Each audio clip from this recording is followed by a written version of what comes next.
Hi friends, அனைவருக்கும் காலை வணக்கம். This is Shivaji. Friends, video போகிறதுக்கு முன்னாடி என்னோட சப்ஸ்கிரைபர்ஸ், வியூவர்ஸ், ஃப்ரெண்ட்ஸ் எல்லோருக்கும் என் மனமார்ந்த நன்றிகளை தெரிவிச்சுக்கிறேன்.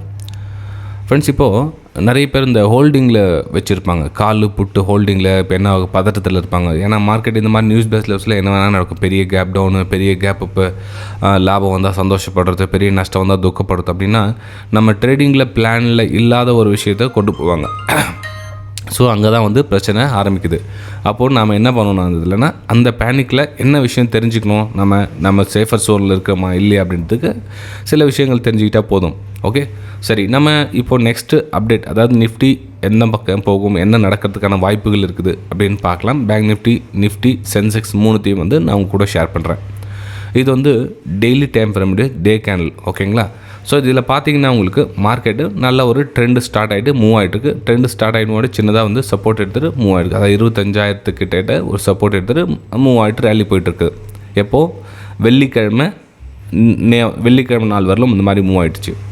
இப்போ ஒரு நைட்டில் பார்த்தீங்கன்னா அந்த 100% சைனா மேலே வரி. அப்போது ஒரு நியூஸ் பேஸ் வசூலில் பார்த்தீங்கன்னா உங்களுக்கு இந்த மாதிரி சில விஷயங்களில் உங்களுக்கு இம்பேக்ட் ஆகும்.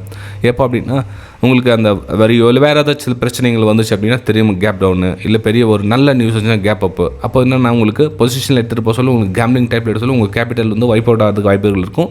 ஸோ கவனமாக பார்த்து ட்ரேட் பண்ணி, இன்வெஸ்ட்மெண்ட்டில் இருக்கிறவங்க கவலைப்பட வேண்டிய அவசியம் கிடையாது. ஏன்னா உங்களுடைய என்ட்ரி வேறு இடத்துல இருக்கும், எக்ஸிட் வேறு இடத்துல இருக்கும். இந்த இன்ட்ரடேயில் வந்து லாஸை ஏற்றுக்க மனப்பக்குவம் இல்லாதவங்க என்ன பண்ணுவாங்கன்னா, ஹோல்ட் பண்ணிக்கிட்டே இருப்பாங்க. ஒன்றும் இல்லை, ஃபார் எக்ஸாம்பிள் நீங்கள் வந்து இங்கே பை எடுத்துட்டீங்க, மேலே டாப்பில் மார்க்கெட் இப்படி தான் மேலே போய்டும் அப்படின்னு பை எடுத்துட்டிங்கன்னு வச்சுங்களேன். ஸோ அவங்களுக்கு பெரிய கேப் அப். அப்போ என்னென்னா, அவங்களுடைய என்ன இன்வெஸ்ட் பண்ணிங்கன்னா எல்லாமே வந்து வைப் அவுட் ஆகிடும். ஸோ இந்த பிரச்சனை வராமல் இருக்கிறதுக்கு நீங்கள் என்ன பண்ணணும்னா, முடிஞ்ச அளவுக்கு ஓவர் நைட் பொசிஷனை எடுத்துகிட்டு போகாதீங்க. எடுத்துகிட்டு போக சொல்லலைன்னா, உங்களுடைய ஒரு நாள் எடுத்துகிட்டு போகிறீங்க நீங்கள் பிளான் பண்ணிட்டீங்க அப்படின்னா, உங்களுடைய பிளானில் நீங்கள் என்ன 10 குவான்டிட்டி இருக்குன்னு ஒரு குவான்டிட்டி தான் வந்து ஓவர் நைட்டில் எடுத்துகிட்டு போகணும். அது ஒன்றுத்துக்கான ப்ராஃபிட் கொடுத்தாலும் சரி, ஒன்றுத்துக்கான பெரிய லாஸ் கொடுத்தாலும் சரி, அதை அக்செப்ட் பண்ணுங்கள். ஏன்னா உங்கள்கிட்ட கேபிட்டல் வந்து மிச்சம் 9 rupees இருக்கும். ஸோ உங்கள் கேபிட்டல் மேலே கவனம் வச்சு நீங்கள் ட்ரேட் பண்ணுங்கள். எடுத்து எவ்ரி ஸ்டெப்லையும் சரி, இதுதான் வந்து நிரந்தரம், நமக்கு எல்லாம் ட்ரேடிங் வந்துடுச்சு அப்படின்னு நினைக்காதீங்க. எப்பவுமே சரி ஃப்ரெண்ட்ஸ், எனக்கு இந்த 20 வருஷம் எக்ஸ்பீரியன்ஸில் நான் கற்றுக்கிட்டது என்னென்னா, இந்த முதல் 10 வருஷம் பார்த்தீங்கன்னா என்னுடைய எல்லா டோட்டலாக வந்து அந்த சேம் இப்போ என்ன தப்பு பண்ணீங்களோ அதே தப்பு தான். அந்த ஃபஸ்ட் 7 வருஷம் அந்த 3 எக்ஸ்ட்ரா வச்சு வச்சுங்க 10 வருஷம் வந்து கடைசியாக போயிடுச்சு. அது எப்படின்னா, எல்லாமே வந்து சம்பாரிச்சுட்டு திரும்ப போயிடும், திரும்ப சம்பாதிக்கும், எல்லாமே ரிகவர் ஆகும், திரும்ப போயிடும், திரும்ப ரிகவர் ஆகும், திரும்ப போயிடும். இந்த மாதிரி நம்ம எல்லாம் என்னென்ன கொண்டு வருமோ எல்லாம் போயிட்டே இருக்கும். ஸோ அந்த மாதிரி தப்பு பண்ணாதீங்க ஃப்ரெண்ட்ஸ். ஓகே, சரி. இப்போது சரி, என்ன சார் நடக்கும்? சரி, அது நடந்து முடிஞ்சிச்சு. இப்போ என்ன சார் நடக்கும் அப்படின்னு பார்த்தீங்கன்னா, இங்கே பாருங்கள், கடைசியாக வந்து சப்போர்ட் எடுத்த இடம் வந்து 25,000 வந்து சப்போர்ட் எடுத்திருக்காங்க. ரைட்டுங்களா? இப்போது பேனிக்னால அகைன் ஒரு பெரிய கேப் டவுன் ஆகுது அப்படின்றப்போ, சப்போஸ் 25,100 ஓப்பன் ஆகுது, பெரிய கேப் டவுன் அப்போ, அதுக்கப்புறம் இன்னும் கொஞ்சம் ஒரு 100 பாயிண்ட் கீழே வரதுக்கான வாய்ப்புகள் இருக்கும். எப்போது இந்த சப்போர்ட் கிட்ட எடுக்குதா இல்லையான்னு பார்க்கும். இந்த சப்போர்ட் ஒரு பிரேக் டவுன் ஆயிடுச்சுன்னா கூட ஒன்றும் பயப்பட வேண்டிய அவசியம் கிடையாது. ஏன்னா எல்லாருக்கும் அந்த பேனிக் சுச்சுவேஷனில் திரும்ப ரீஇன்வெஸ்ட்மெண்ட், இங்கே மிஸ் பண்ணவங்க எல்லாம் பண்ணுவாங்க, இங்கே திரும்ப ரிகவர் பண்ண ட்ரை பண்ணுவாங்க. அகைன் வந்து மார்க்கெட்டை புஷ் பண்ண தான் ட்ரை பண்ணுவாங்க. இது என்னுடைய கணிப்பு ஃப்ரெண்ட்ஸ். ஆக்சுவலாக வந்து நான் மார்க்கெட்டுக்கு ஆப்போசிட்டாக இருக்குன்னு நினைக்காதீங்க. நிறைய பேர் என்னென்னா, நான் ஒரு சில யூடியூப் வீடியோஸில் கவனித்தேன். அவங்க என்ன சொல்கிறாங்கன்னா, சார் இது வந்து ட்ரிபிள் டாப் மாதிரி ஆயிடுச்சு, இந்த நெக்லைன் கட் ஆகிட்டு கீழே வரும் அப்படின்னு அசம்ஷன் பண்ணேன் சார் அப்படின்னுவாங்க. அந்த நடக்கலாம். எப்போ நடக்கலாம் அப்படின்னா, இதுக்கு நமக்கு கன்ஃபர்மேஷன் ஆகணும். எப்போது இந்த சப்போர்ட் பிரேக் டவுன் ஆனால் நீங்கள் சொல்கிறது வந்து கன்ஃபர்மேஷன் பண்ணி அப்போ நம்ம பேனிக் ஆகலாங்களா, அடடா மார்க்கெட் வந்து கீழே ஃபால் ஆகுது அப்படின்னு. ஆனால் இங்கே வந்து நம்ம மார்க்கெட் பேனிக் ஆக கீழே வர வேண்டிய அவசியம் கிடையாது. இது என்னுடைய எக்ஸ்பீரியன்ஸை உங்கள் கூட ஷேர் பண்ணுறேன்.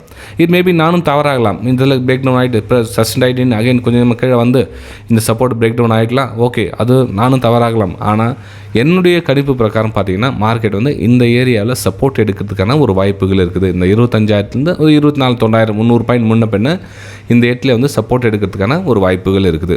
ஓகே, ஸோ நான் இதில் வந்து நான் பேனிக் ஆகிற சுச்சுவேஷன் எனக்கு கிடையாது ஃப்ரெண்ட். நான் வந்து பேனிக் ஆகலை. வேர்ல்டே ஃபுல் உலகமே வந்து பேனிக்காக இருக்குது. நான் இந்த இடத்துல வந்து நான் பேனிக் ஆகலை. அது 200 பாயிண்டில் 300 பாயிண்ட் கீழே வந்தாலும் சரி, நான் இந்த இடத்துல பேனிக் ஆக வேண்டிய அவசியம் கிடையாது. இதில் கொஞ்சம் வெயிட் பண்ணி ஒரு ஹையர் ஃபார்மேஷன் பண்ணி அகைன் வந்து மேலே மூவ் பண்ணுறதுக்கான ஒரு வாய்ப்புகளை தேடுவேன். எப்போ நான் பேனிக் அப்படி ஆகும் அப்படின்னா, இந்த சப்போர்ட்லாம் எப்போ பிரேக் டவுன் ஆகுதோ அப்போ நான் வந்து பேனிக் ஆவேன். ரைட்டுங்களா? ஸோ இது வந்து என்னுடைய கணிப்பு நிஃப்டி 50ல். ரைட், சரி. நெக்ஸ்ட் நம்ம பேங்க் நிஃப்டி பார்ப்போம்.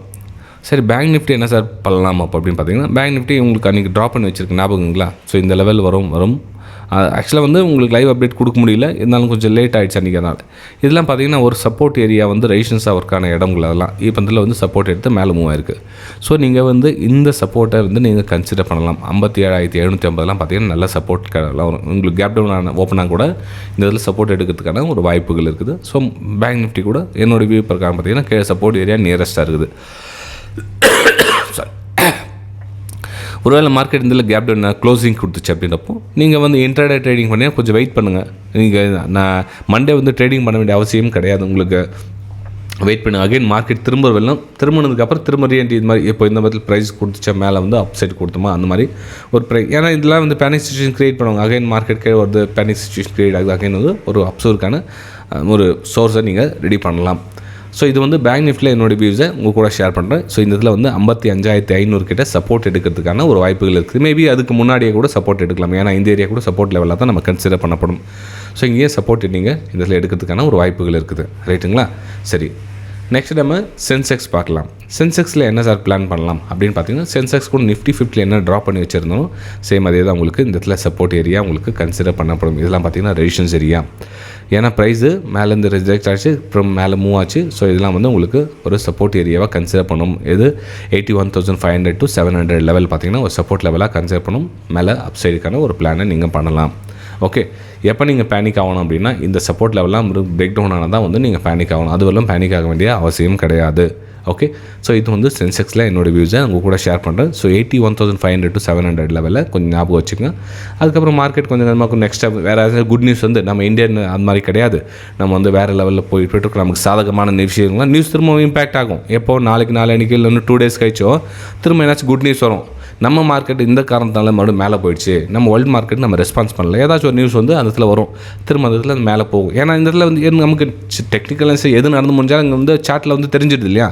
ஸோ அதனால் ஏதாச்சும் குட் நியூஸ் வருவதற்கான ஒரு வாய்ப்புகளுக்கு என்ன நியூஸ் நமக்கு தெரியாது ஃப்ரெண்ட். நம்ம வந்து அவ்வளோ பெரிய அப்பாட்டாக்கெல்லாம் கிடையாது என்ன நியூஸ் வரும்னு சொல்லிட்டு.